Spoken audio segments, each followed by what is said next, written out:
તમારે સપના નથી ચંદ્રિકા શાળી મેળવી છો ગમે કાળકા માતા બોલું છો આયા હોય તો મને મળ્યા વગર જતા નહીં 1000 વર્ષ સુધી વાત ના કરું તો મારું નામ મશાણી મેળડી નહીં અને બોલું ના બને તો શંકર ભગવાન પાછી જતી રહે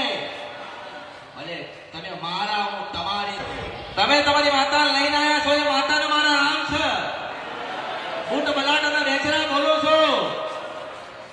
શંકરપુરની બહુચર માતા બોલું છું મારી બહુચરના રામ છે મારી આશાપુરાના રામ છે મારી બ્રહ્માણીના રામ છે મારી કોડિયાના રામ છે એકની અનેક છું હું તમારી છું તમે મારા છો અંતરથી યાદ કરો તો હું માતા છું ભજો ત્યાં હું માતા છું યાદ કરો ત્યાં હું માતા છું જોવા માટે અત્યારે જ ભક્તિ યુટ્યુબ ચેનલને સબસ્ક્રાઇબ કરો બીજા વિડીયો જોવા માટે આપણી યુટ્યુબ ચેનલ શ્રી ભક્તિ અમૃતને લાઇક કરો ફોલો કરો શેર કરો અને સબસ્ક્રાઇબ કરો બેલ આઇકન દબાવવાનું ભૂલતા નહીં જય માળી હર હર મહાદેવ।